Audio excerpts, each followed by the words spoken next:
Olá, sejam todos e todas muito bem-vindos e bem-vindas. Eu sou Beto Ramos e esse é o programa Café com Espiritismo.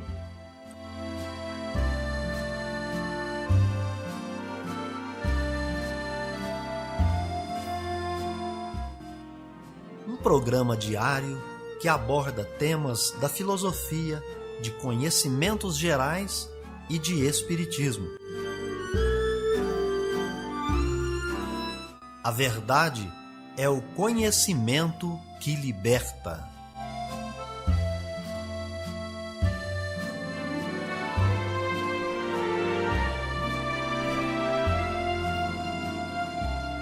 Olá pessoal, terminamos mais uma semana. Hoje é sexta-feira, 24 de setembro de 2021 e está no ar Café com Espiritismo. Notícias, informações, dicas importantes e mensagens você acompanha só aqui no Café com Espiritismo. E nós já trazemos para vocês as efemérides, os fatos históricos, as personalidades e o dia na história.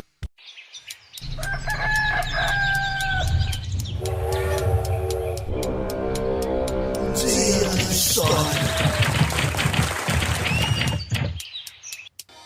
O dia 24 de setembro é a data em que a primeira legião da Força Expedicionária Brasileira desembarcou na Itália e se juntou aos exércitos dos aliados na Segunda Guerra Mundial no ano de 1944. É nessa ocasião também, 24 de setembro, em que ocorre o golpe militar de 64, quando Carlos Lacerda viaja ao Uruguai para se encontrar com João Goulart no ano de 1964. No dia 24 de setembro de 1973, a Guiné-Bissau declarou sua independência de Portugal. Notícias do Brasil e do mundo é aqui no Café com Jornal.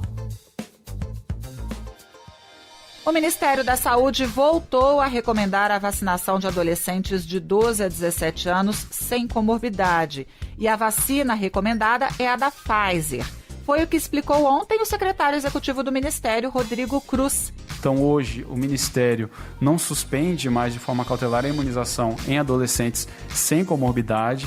Então, essa vacinação hoje tem aprovação da Anvisa, então está liberada pelo Ministério e mostrou-se que, de fato, os benefícios para imunizar esse grupo são maiores do que os eventuais riscos de efeitos adversos na imunização desses adolescentes. É que essa recomendação tinha sido suspensa na semana passada porque o Ministério ia apurar se a morte de uma jovem de 16 anos em São Bernardo do Campo estava relacionada à vacina.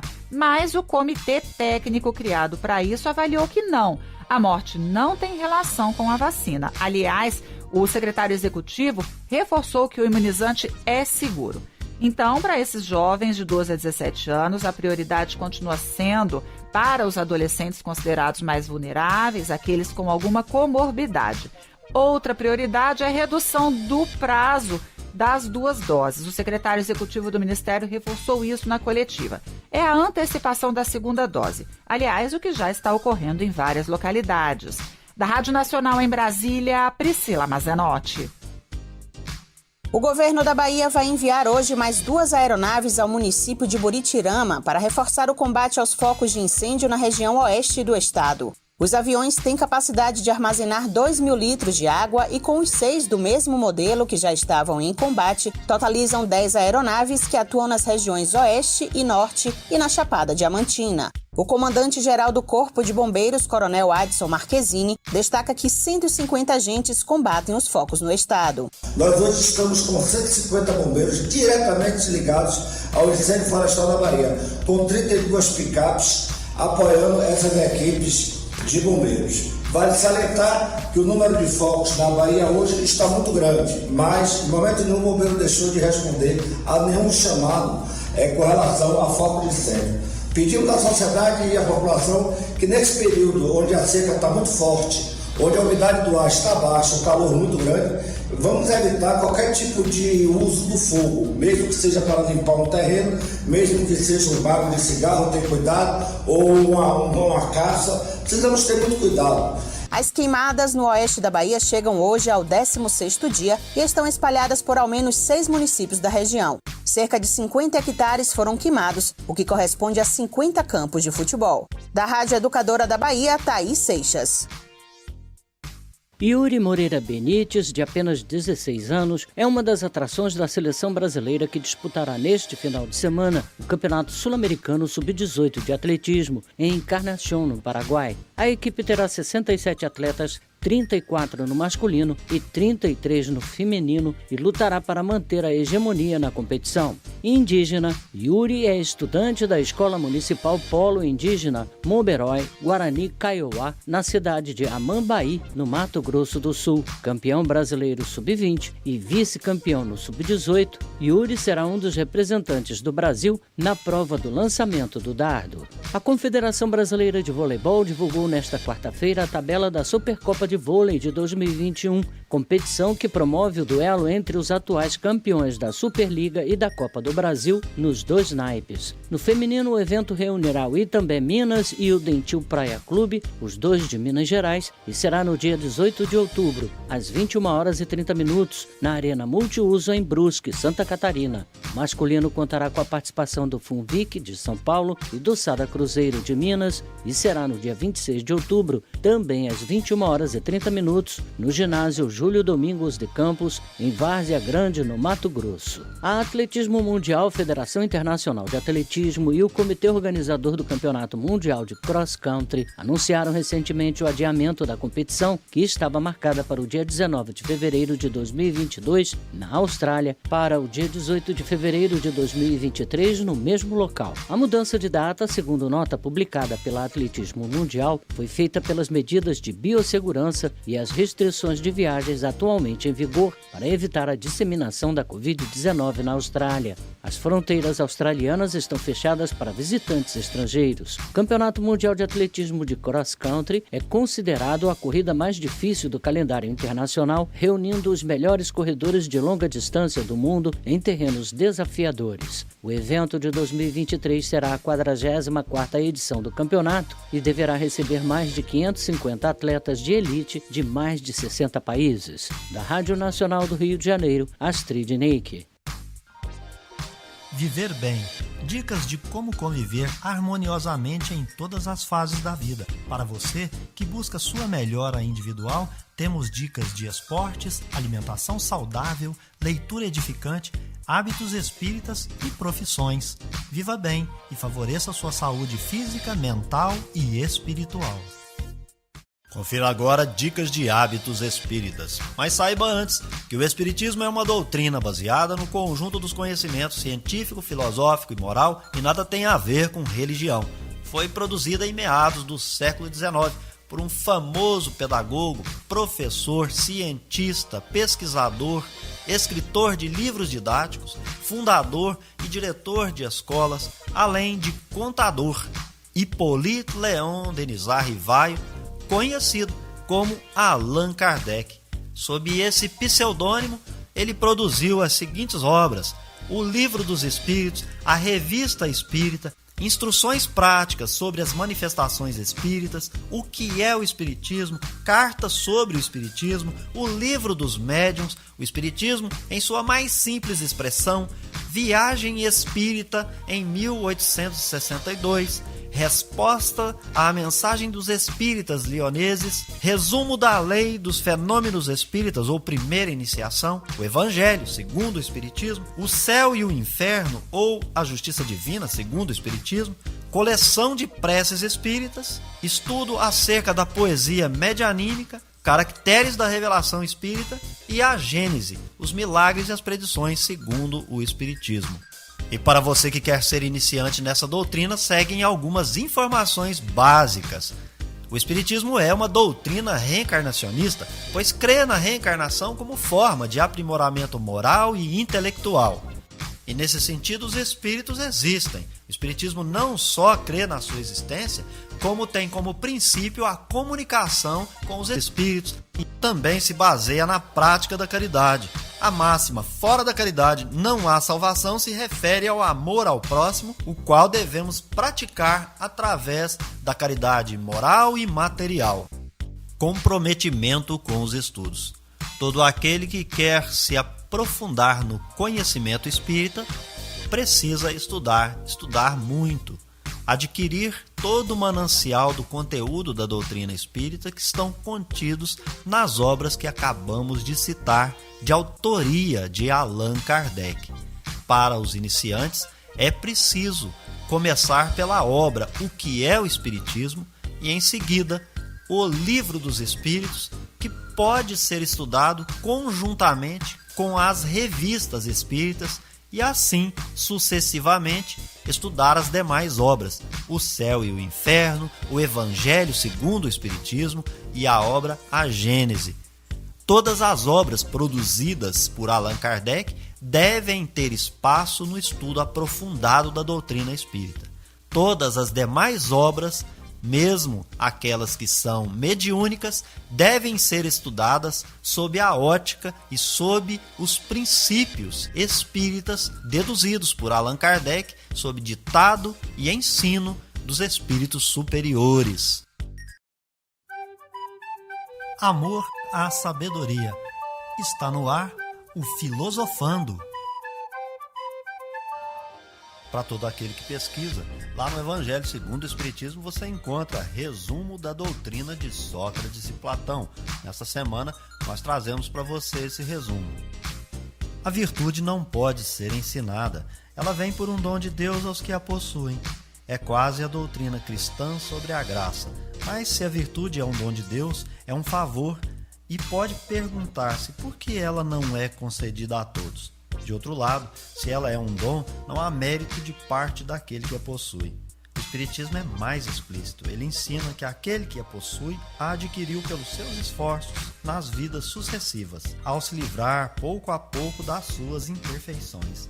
A graça é a força que Deus concede a todo homem de boa vontade para se livrar do mal e fazer o bem. Há uma disposição natural em cada um de nós para nos apercebermos bem menos dos nossos defeitos do que dos defeitos alheios. O Evangelho diz: vê a aresta no olho do teu irmão e não vês a trave no teu?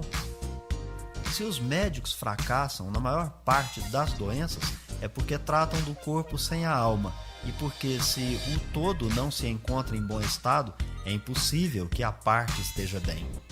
O Espiritismo oferece a chave das relações entre a alma e o corpo e prova que existe incessante reação de um sobre o outro. Ele abre assim um novo caminho à ciência, lhe mostrando a verdadeira causa de certas afecções, dá-lhe o meio de combatê-las. Quando ela levar em conta a ação do elemento espiritual na economia orgânica, fracassará menos. Todos os homens desde a infância fazem mais mal do que bem. Essas palavras de Sócrates tocam a grave questão da predominância do mal sobre a Terra, questão insolúvel sem o conhecimento da pluralidade dos mundos e do destino da Terra, onde se encontra apenas uma pequena fração da humanidade. Só o Espiritismo lhe dá a solução, que é desenvolvida logo adiante nos capítulos seguintes. A sabedoria está em não pensares que sabes aquilo que não sabes. Isto vai endereçado àqueles que criticam as coisas, de que frequentemente nada sabem. Platão completa este pensamento de Sócrates ao dizer: tentemos primeiro torná-los, se possível, mais honestos nas palavras. Se não conseguirmos, não nos ocupemos mais deles e não busquemos mais do que a verdade. Tratemos de nos instruir, mas não nos aborreçamos. É assim que devem agir os espíritas com relação aos seus contraditores de boa ou má fé. Se Platão revivesse hoje, encontraria as coisas mais ou menos como no seu tempo e poderia usar a mesma linguagem. Sócrates também encontraria quem zombasse de sua crença nos espíritos e o tratasse de louco, assim como ao seu discípulo Platão. Por haver professado esses princípios, Sócrates foi primeiro ridicularizado, depois acusado de impiedade e condenado a beber cicuta.